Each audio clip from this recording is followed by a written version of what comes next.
Tekken's creator retires. Street Fighter 6 charges $30 to watch a stream. Dead or Alive creator passes away. Cary Tagawa passes away. Mortal Kombat Legacy Collection fumbles possibly the worst art book of all time. And the list goes on. As someone who loves fighting games and made a full career around them, I have to ask, was 2025 the worst year for fighting games? Because it sure feels that way sometimes. 2XKO finally released, but in a very unfinished state with only 10 characters. And who knows when it will finally get finished. Also, City of the Wolves, a highly anticipated fighting game that revived a long since dead series, flopped tremendously despite having the biggest marketing budget of any fighting game. So yeah, 2025 was rough. Now thankfully 2026 looks much better for fighting games, so that's good news, but 2025 was the year developers really pushed their limits with fans, from greedy practices to severe delays in content and much more. Today I wanted to rank the biggest fighting game failures of 2025 to see if it really was the worst year for fighting games, at least in recent memory. So leave a like down below if you want fighting games to do better in 2026. Let that be my New Year's gift. Leave a like on today's video so next year is way better for fighting games.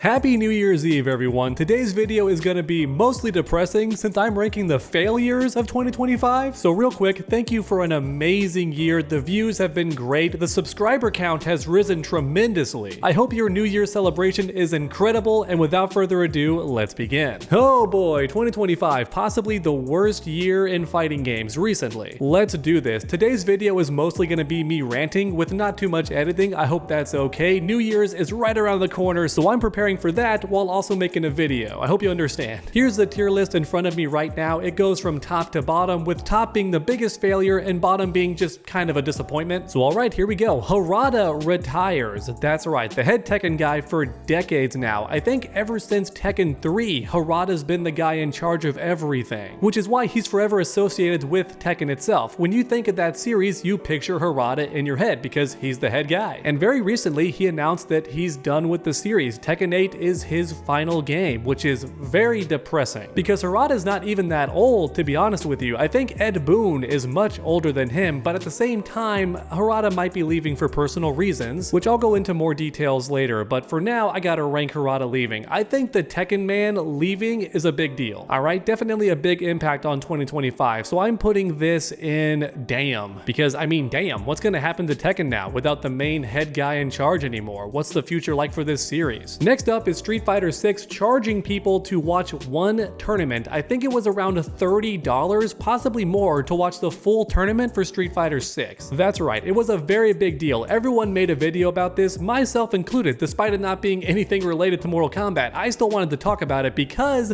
I think it sets a scary precedent. The idea of fighting games charging you to watch from home on your own couch with your own internet that you already pay for is ridiculous to me. I hate the idea of that getting normalized, especially $30.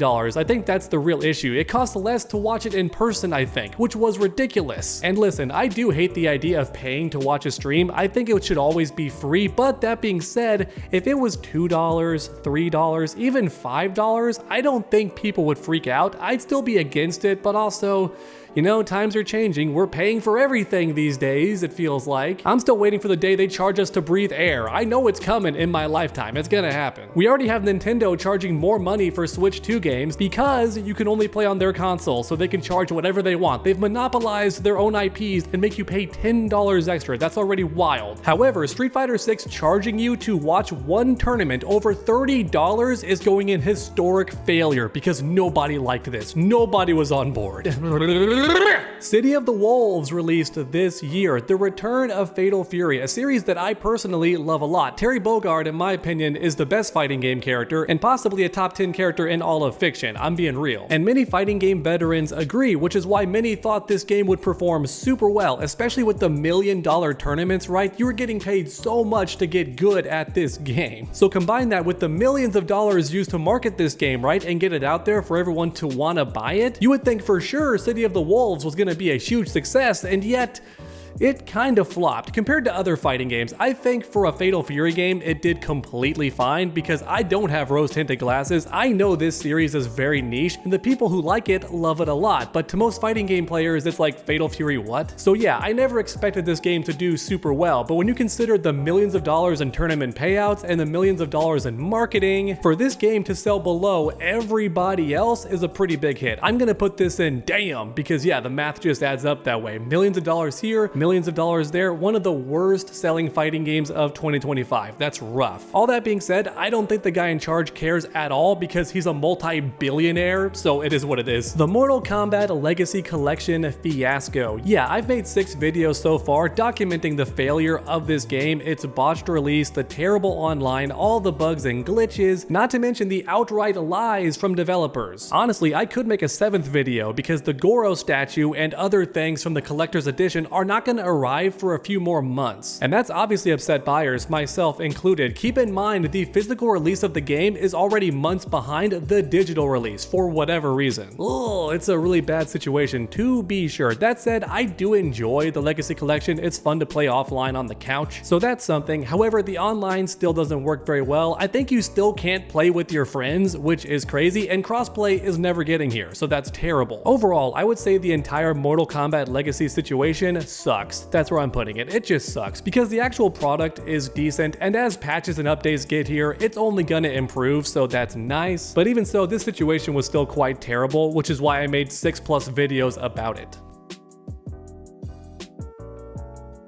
The soft release of 2XKO. Yeah, this is actually a much bigger deal than people realize, and I might rant, so fair warning, okay? 2XKO is a League of Legends fighting game that looks beautiful, it's a tag fighter, and honestly very fun. I enjoy playing this game. However, that's where the good news ends. This game's still not out yet, keep in mind. There is no official release. It's still in beta, technically, right? Regular people can't go to the store or go online and download this game. It's impossible. Unless you got invited to the beta, you still can't play. This game got announced in 2019!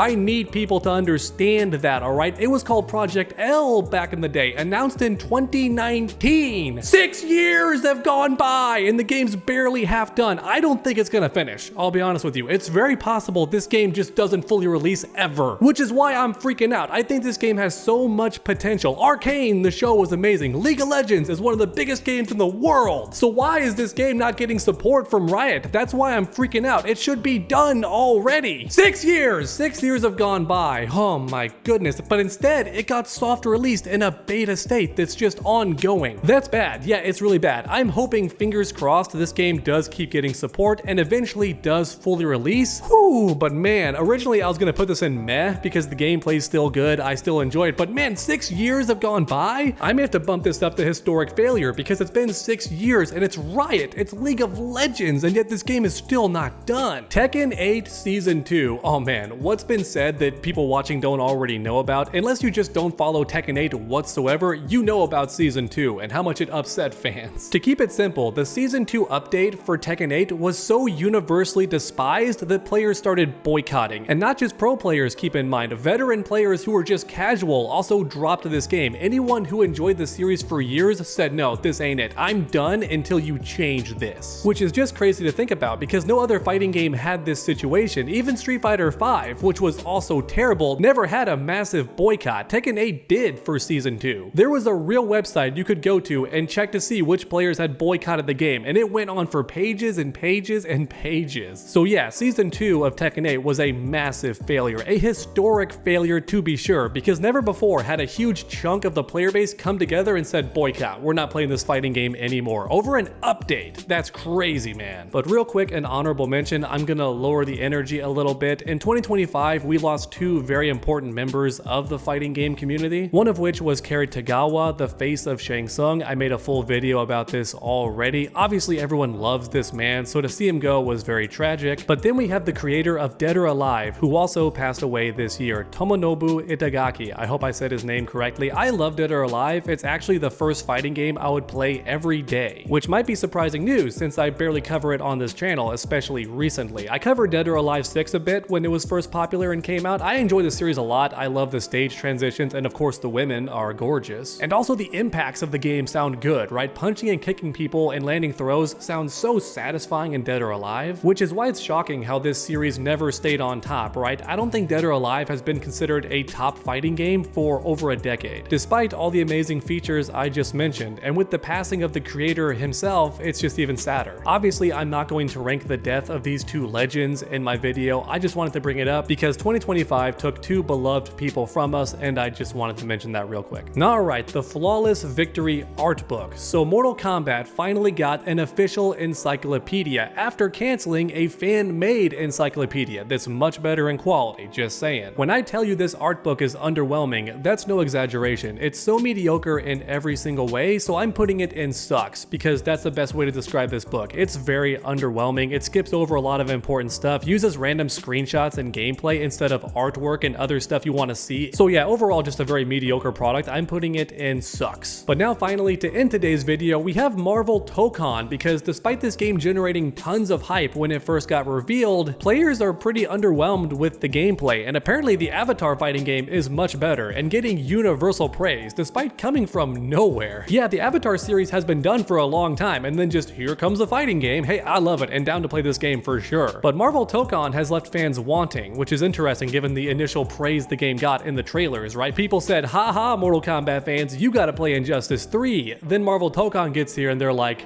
oh wait, this game's kinda mid. Oh no.